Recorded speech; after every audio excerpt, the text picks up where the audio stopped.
Imagine this. You are a young boy living in a small, quiet village. You have no money, no connections, and no special privileges. Your days are filled with hard work and simple meals. Yet one day, you decide to walk hundreds of kilometers to a big city you've never seen before. You have no map, no rich family waiting for you, and no clear plan. You just have a dream to build a better life. This is how the story of Louis Vuitton begins. Today, the name Louis Vuitton means luxury, elegance, and high fashion. When people see the famous LV logo, they think of stylish handbags, perfectly crafted luggage, and products worth thousands of dollars. Celebrities, royals, and business leaders around the world carry Louis Vuitton bags as a symbol of taste and success. The brand is one of the most valuable in the world, worth billions of dollars. But behind this glamorous image is a very different story, a story of poverty, courage, hard work, and smart thinking. Louis Vuitton himself was not born rich. In fact, his childhood was difficult. He lost his mother when he was just 10 years old, and his father soon remarried. Life at home was not easy, and at the age of 13, he made a decision that would change his life forever: to leave his small village and travel all the way to Paris on foot. Yes, you heard that right, on foot. It was a journey of over 400 kilometers. It took him more than 2 years because he had to stop along the way to work small jobs and earn food and shelter. It was dangerous and exhausting, but it also gave him new skills, experiences, and confidence. When he finally arrived in Paris in 1837, the city was buzzing with change. The Industrial Revolution was transforming Europe. The rich were traveling more than ever before, and they needed skilled craftsmen to make high-quality luggage for their long journeys. This was where Louis would find his chance. In this story, we will follow his journey step by step, from that poor boy walking to Paris to becoming the founder of one of the most famous luxury brands in history. We'll see his successes, his failures, and the smart decisions that helped him rise above every challenge. And as you listen, you will also improve your English, learning new vocabulary, practicing your listening skills, and hearing real-life examples of determination and creativity. So, get ready. This is more than just a business story. It's a story about courage, vision, and the belief that no dream is too big. Let's begin the inspiring success story of Louis Vuitton. Part 1: Early Life in Rural France. To understand the man behind the famous LV logo, we need to go back to the beginning, to a small village in eastern France in the early 1800s. Louis Vuitton was born on August 4, 1821, in the village of Anchay, in the Jura region. This part of France was known for its mountains, forests, and long winters. It was a beautiful place, but life there was not easy. Louis's father, Xavier Vuitton, was a farmer and miller. His mother, Corinne Gallard, came from a family of millers as well. They were hard-working people, but not wealthy. In those days, money was always tight, and every member of the family had to help with chores from a young age. From the time he could walk, Louis helped his father carry grain, tend animals, and fix things around the house. He learned how to work with wood, tools, and basic materials. These early lessons in craftsmanship would stay with him for life, but Louis's early years were also marked by sadness. When he was just 10 years old, his mother died. Her loss was a deep emotional wound. Not long after, his father remarried, and Louis suddenly had a stepmother. Unfortunately, his relationship with her was not warm or close. Some reports suggest she treated him harshly and made his life at home difficult. As a boy, Louis was curious and independent. He loved to work with his hands, but he also loved stories about faraway places. In the Jura region, travelers sometimes passed through on their way to cities like Lyon or Paris. Louis would listen to their tales about the busy streets, grand buildings, and endless possibilities in those bigger worlds. One important thing to remember is that the early 1800s were a time of big change in France. The Industrial Revolution was beginning to transform transportation. Railroads were being built, ships were getting faster, and the idea of long-distance travel was becoming more common for wealthy people. But in a small village like Anchy, these changes felt far away. By the time Louis was 13, he felt he had little reason to stay in Anchy. His home life was unhappy, and there were no opportunities for a young man to build a career there. So in 1835, he made a bold decision. He would leave his village and go to Paris, the capital of France, the city of lights, and a place full of chances for anyone willing to work hard. Now imagine this. Paris was over 400 kilometers away from Anchy. That's like walking from New York City to Washington, D.C., and then turning around and walking most of the way back again. And Louis had no money for a horse, no train ticket, trains weren't common yet, and no carriage ride. He would have to walk. His journey would take more than 2 years. He traveled slowly, stopping in towns along the way to work odd jobs, chopping wood, cleaning stables, or helping craftsmen. In each place, he learned something new: how to repair tools, how to make simple wooden boxes, how to pack goods for travel. These skills would later become the foundation of his career. Traveling like this was not easy. The roads were rough, the weather could be harsh, and there was always the danger of thieves or illness. But Louis pushed on, one step at a time. Every day he was getting closer to his dream. He wasn't just moving toward Paris, he was moving toward the rest of his life. By the time he finally reached the city in 1837, Louis was not the same boy who had left Anchy. He was stronger, more experienced, and more determined than ever. He had faced hunger, exhaustion, and uncertainty, and survived them all. And he had arrived in Paris at exactly the right moment.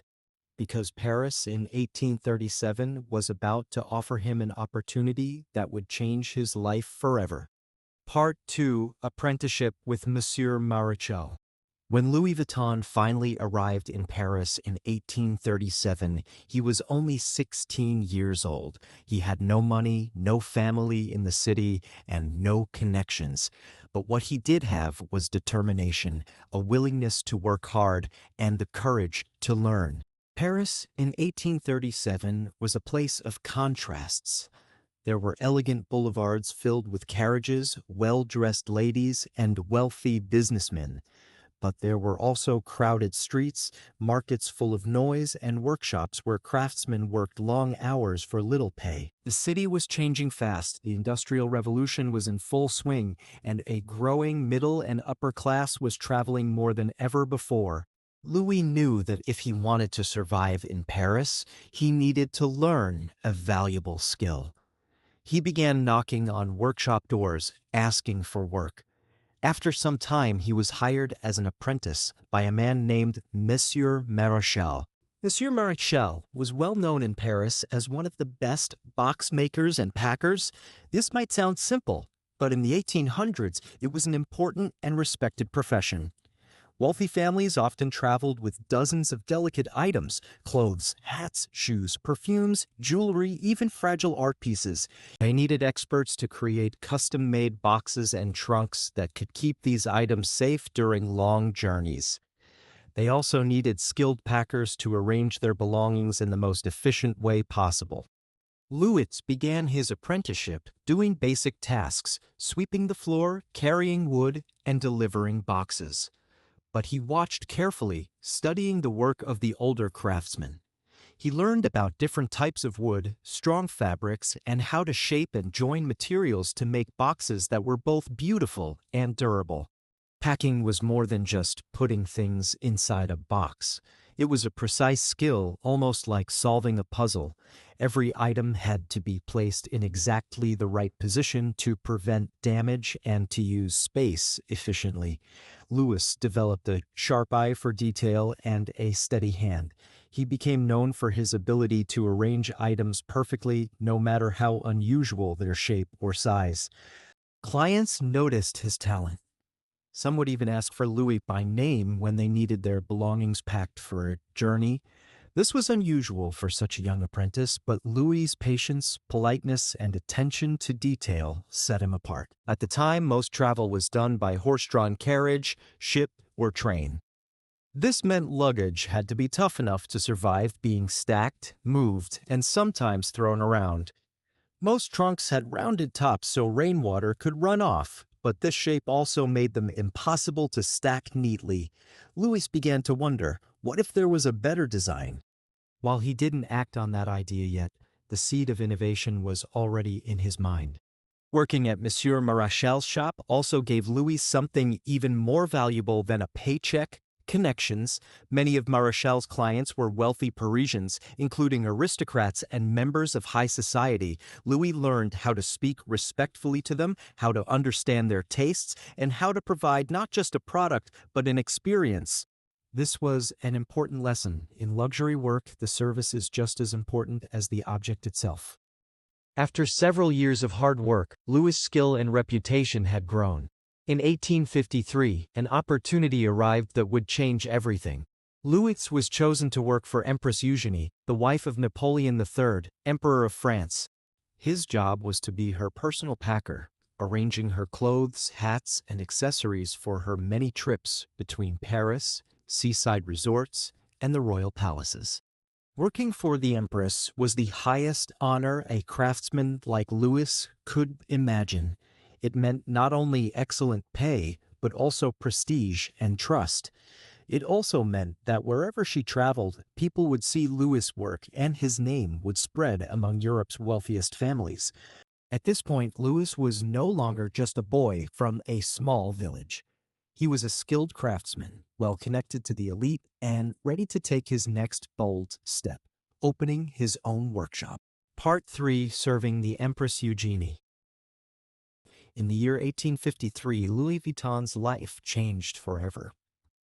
After more than 15 years of working in Monsieur Marachel's workshop, Louis had become known for his skill, his precision, and his ability to please even the most demanding clients. One day, an opportunity came that seemed almost unbelievable. Louis was invited to work for Empress Eugenie de Montijo, the wife of Napoleon III, Emperor of France. Empress Eugenie was one of the most elegant and fashionable women in Europe. She loved fine clothes, beautiful hats, and expensive accessories. Wherever she went, she traveled with a huge wardrobe, sometimes dozens of dresses for a single trip. For her, packing was not just a chore, it was an art. Her belongings had to be arranged perfectly so they would arrive without a single wrinkle or scratch, and that is why she wanted the very best packer in Paris. Louis was chosen for the job. Working for the Empress was unlike anything Louis had done before. He had to prepare her luggage for trips between the royal palaces, seaside resorts, and foreign countries. Everything had to be placed in the trunks in a certain order: dresses carefully folded, hats protected by soft fabric, perfumes wrapped in special padding. Even the most delicate silk dress had to arrive in perfect condition. The Empress trusted Louis completely. He was allowed to work in her private dressing rooms, surrounded by luxury and elegance. But the job was not just about packing. It was also about anticipating her needs, making sure there was space for new clothes she might buy, or designing special compartments for unusual items. Louis learned an important lesson here. Wealthy clients didn't just want a product. They wanted personalized solutions that made their lives easier. Serving the Empress brought Louis something far more valuable than a royal paycheck: connections to the elite. Whenever she traveled, other aristocrats and wealthy travelers saw her perfectly arranged luggage. When they asked who was responsible, the answer was always the same: Louis Vuitton. Soon, members of Paris's high society were requesting him personally to pack their belongings and create custom trunks. His name began to spread in elite circles not just in France but across Europe. This was also a time when travel itself was changing. Railways were expanding, steamships were faster, and more people were going on long journeys. But traditional luggage, with its rounded tops and heavy leather, was not ideal for this new era. Travelers needed something lighter, stronger, and easier to stack on trains and ships. Louis was watching all of this carefully. He began thinking about ways to improve luggage to make it more practical for the modern traveler. By the mid-1850s, Louis was well known, trusted by the Empress and respected by the Paris elite. But he was still working in someone else's workshop. He wanted the freedom to design his own products, to innovate without limits, and to build something under his own name. In 1854, Louis made a bold decision. He would open his own shop. It would be located on Rue Neuve des Capucines, right in the heart of Paris, close to the homes of the city's wealthiest families. Above the door, he placed a simple but confident sign. Louis Vuitton Malatier à Paris. Malatier means trunk maker in French. This was the beginning of the Louis Vuitton brand as we know it today. And his first invention, the one that would revolutionize luggage, was just around the corner. Part 4. Opening his own workshop. In 1854, Paris was a city of elegance and progress. New train stations were opening, steamships connected continents, and the wealthy were traveling more than ever before. But their luggage, it was still stuck in the past. Louis Vuitton had been watching and learning. Years of working for the Empress Eugenie and other elite clients had taught him exactly what travelers needed and what frustrated them. Most trunks at the time were made with rounded tops to let rain run off. But this design had one big problem. You couldn't stack them. On a train or a ship, these trunks wasted space, slid around, and made packing difficult. Louis thought, why not make a flat-topped trunk? It may sound simple today, but in 1854, it was revolutionary. A flat trunk could be stacked neatly with others, saving space during travel. Louis also chose to use a lightweight, waterproof canvas instead of heavy leather. This made the trunks easier to carry and better at protecting clothes from rain and humidity. His designs were practical, but they were also beautiful. He offered them in stylish colors with clean lines and fine craftsmanship that appealed to wealthy clients. That same year, Louis opened his own shop at 4 Rue Neuve des Capucins in Paris. The location was no accident. It was close to the homes of the rich and fashionable, including many of his former clients from the royal court. His shop sign read, "Securely packs the most fragile objects. Specializes in packing fashions." This was clever marketing. It told customers exactly what he was best at, keeping their valuable belongings safe, even the most delicate fabrics and accessories. Inside the workshop, Louis and his small team worked by hand. Each trunk was built to order. Clients could choose the size, interior layout, and even secret compartments for jewelry or important documents. In the 1850s and 1860s, travel was becoming glamorous. Wealthy Europeans took long journeys to the seaside, to mountain resorts, and across the ocean to visit colonies and foreign cities. They wanted luggage that was not only practical, but also a sign of their status. Louis trunks quickly became a favorite among these travelers. Word spread beyond Paris, and orders began to arrive from England, Spain, and even Russia. Louis didn't stop at one invention. He kept improving his designs, experimenting with stronger materials, better locks, and more organized interiors. One of his goals was to make trunks that were both secure and stylish, because for the elite, fashion mattered just as much as function. By the late 1850s, Louis Vuitton's name was no longer just a signature on a bill. It was becoming a brand. His trunks were recognized for their quality and design. Other makers began to copy his flat-top idea, but Louis stayed ahead by constantly innovating. Every customer who bought a Louis Vuitton trunk knew they were getting something special, something made with care, attention, and an understanding of what travelers truly needed. Louis had turned his dream into reality. A boy from a small village who had once walked to Paris with nothing now owned a workshop in the heart of the capital, creating products for the richest people in Europe. But the world was changing quickly, and new challenges were on the horizon. The next step in his journey would take his brand from a small Paris workshop to a symbol of travel innovation, and it would also test his resilience in ways he could not yet imagine. Part 5: Innovation and Expansion. By the early 1860s, Louis Vuitton's workshop in Paris was thriving. His flat-topped trunks had changed the way the wealthy traveled. But Louis was not the type of man to be satisfied with one success. He believed that innovation was a habit, not a one-time event. This was the golden age of long-distance travel. Railways now connected major cities across Europe. Steamships carried passengers faster and farther than ever before. Wealthy travelers were taking longer holidays, sometimes bringing half their wardrobe with them. For Louis, this was the perfect moment.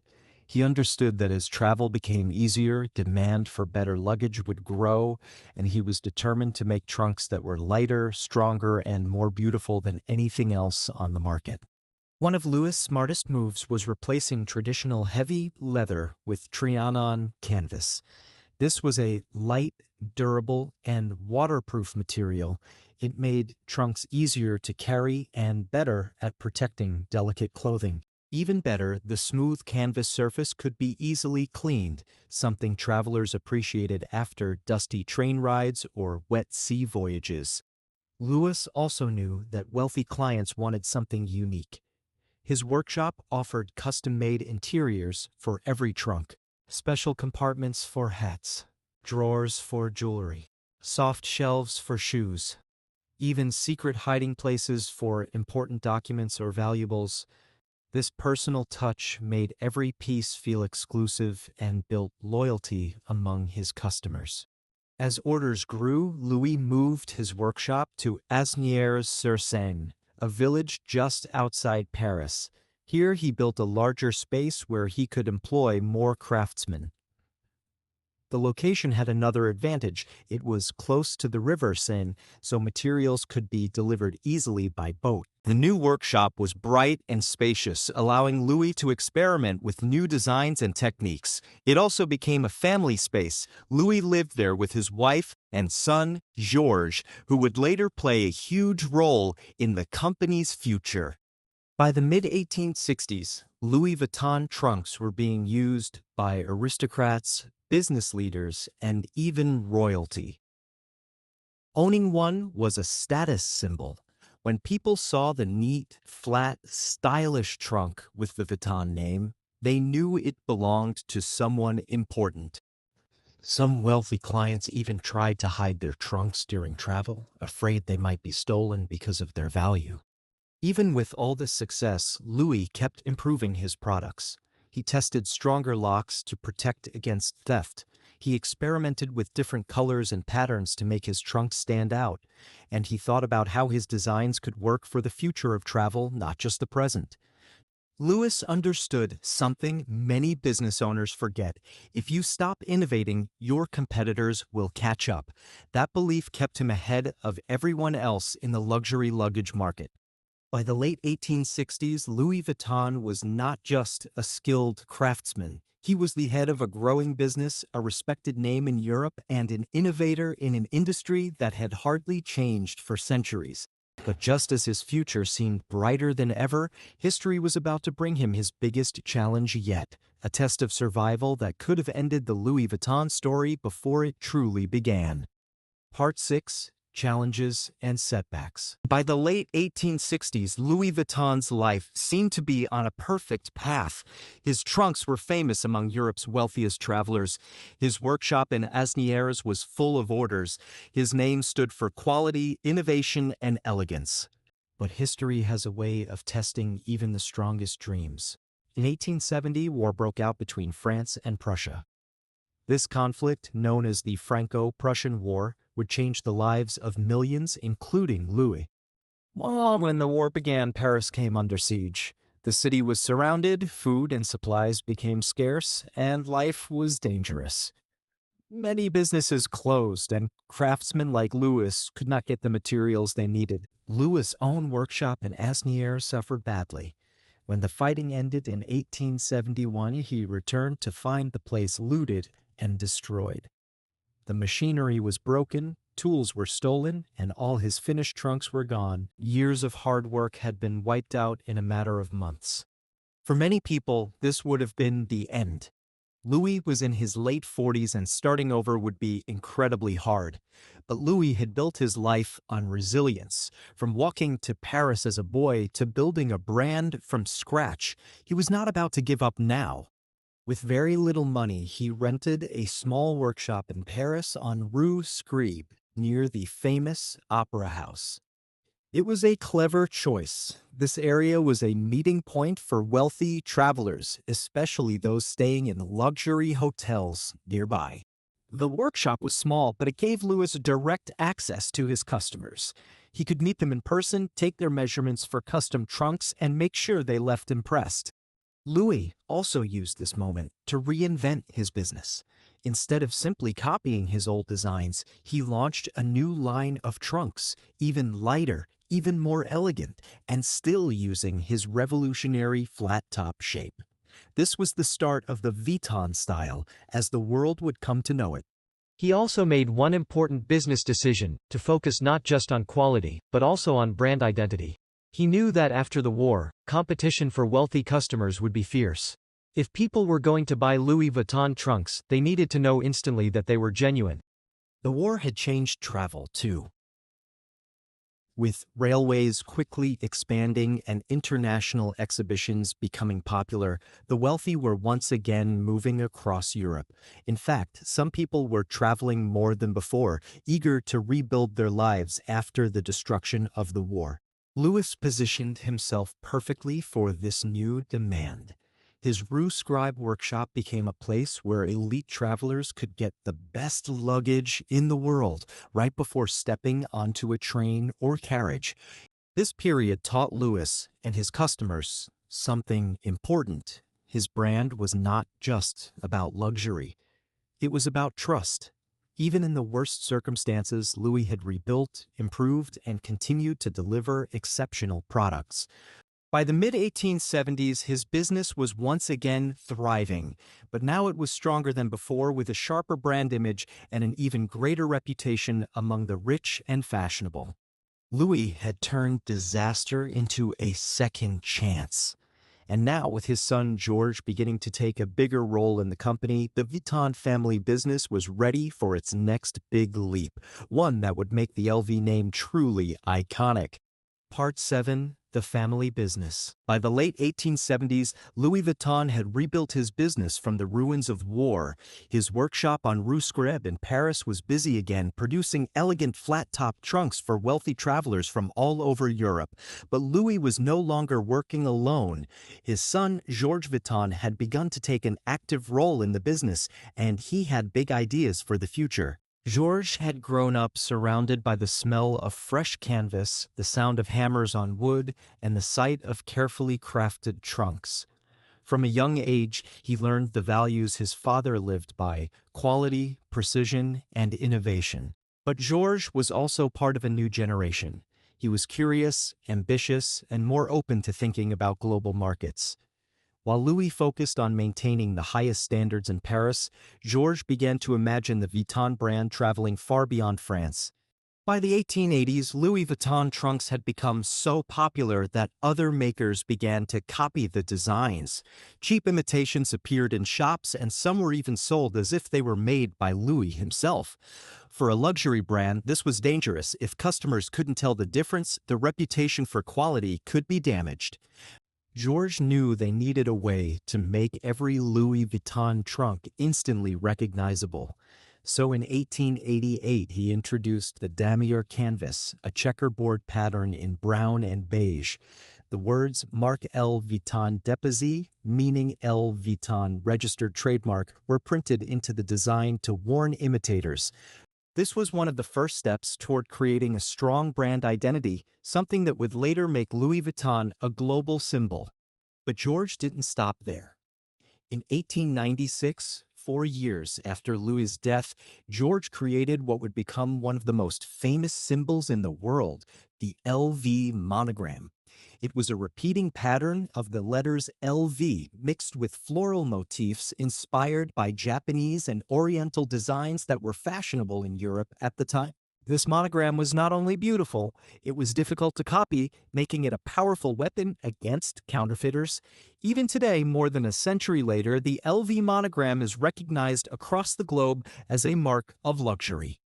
Georges also saw that the future of the company depended on expansion.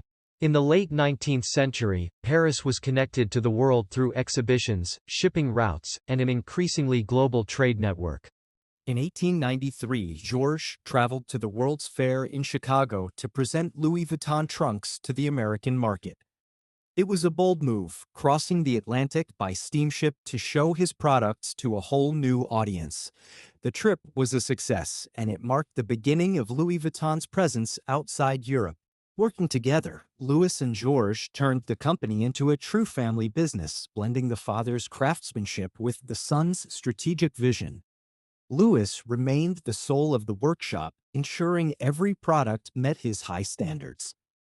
Georges became the brand's ambassador, protecting its image and introducing it to new markets. By the early 1890s, the Louis Vuitton name stood for more than just fine trunks. It was now a symbol of status, style, and prestige. And as Georges prepared to take over fully, the company was ready to enter the 20th century stronger than ever. But before Georges could lead the brand into a new era, the family would face the loss of its founder. Louis Vuitton's death in 1892 would be a turning point, both an ending and the beginning of the brand's next great chapter. Part 8, The Later Years and Legacy. By the early 1890s, Louis Vuitton had spent more than half a century in Paris. He had walked to the city as a poor teenager, and now he was the founder of one of the most respected luxury brands in Europe. His workshop was busy, his name was trusted by the elite, and his son Georges was helping to prepare the company for the future. Louis was in his 70s, and though his hands were not as quick as they once were, his mind remained sharp. He still visited the workshop regularly, checking the quality of materials, feeling the smoothness of the canvas, and inspecting the strength of the locks. For Louis, quality was not negotiable. If a trunk did not meet his standards, it did not leave the workshop. In his last years, Louis saw many of the ideas he had worked for come to life. The damier canvas was protecting the brand from cheap imitations. Georges was learning how to negotiate with wealthy clients and organize international trips for exhibitions. The Vuitton name was becoming known not only in France, but also in other countries. However, the years of hard work, travel, and responsibility had taken a toll on Louis' health. By 1892, it was clear that his time was coming to an end. Louis Vuitton passed away on February 27, 1892, in Asnières-sur-Seine, the place where he had built both his home and his famous workshop. He was 70 years old. News of his death spread among Paris's high society and the luxury trade. Many of his loyal customers sent messages of sympathy to the Vuitton family.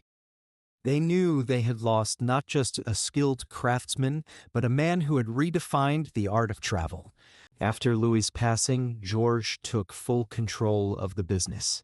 It was a big responsibility, but he had been preparing for years. He honored his father's values by maintaining the same high standards of craftsmanship. But Georges also pushed the brand into new territory. Just 4 years later, in 1896, he introduced the LV monogram canvas, a bold, instantly recognizable design that would become one of the most famous symbols in the world. The monogram was not only a tribute to his father's initials, but also a strong defense against counterfeit products. Louis left behind more than just a successful business. He left behind a way of thinking. Innovation is constant. Quality is never sacrificed. The customer's needs come first. He also proved that you didn't need to be born into wealth to build something extraordinary. With skill, patience, and vision, a boy from a small rural village had created a brand that even kings and queens wanted to own. Today, more than 130 years after Louis Vuitton's death, the LV brand is known in every corner of the world. It has expanded far beyond trunks into handbags, clothing, shoes, jewelry, and more. But no matter how much it has grown, it still carries the DNA that Louis himself created: elegance, durability, and prestige. His story is a reminder that great legacies are not built overnight. They are built step by step, trunk by trunk, idea by idea, until the name becomes timeless. And so we come to the end of Louis Vuitton's story. A boy born in a small, poor village in eastern France who lost his mother at a young age and left home at only 13 years old walked more than 400 kilometers to Paris and built one of the most famous luxury brands in the world. Louis's life was full of challenges: hunger, loss, war, and even the destruction of his workshop. But each time he rebuilt. Each time he came back stronger. His secret was not magic. It was hard work, innovation, and never giving up when life became difficult. He looked at problems and saw opportunities. He listened to his customers and gave them more than they expected. He never stopped improving. Today, the name Louis Vuitton is more than just a brand. It is a symbol of quality, style, and determination. It is proof that you can start with nothing and still create something that lasts for generations. As you finish listening to this story, remember, if Louis could turn his long walk to Paris into a walk toward history, maybe you can turn your journey, whatever it is, into something great, too. And while you've been inspired, you've also been learning. You've practiced your English listening, discovered new words, and understood grammar through real storytelling. That's the power of learning English through true stories. It stays with you, both in your mind and in your heart. Thank you for listening, and remember, dream big, work hard, and never stop learning.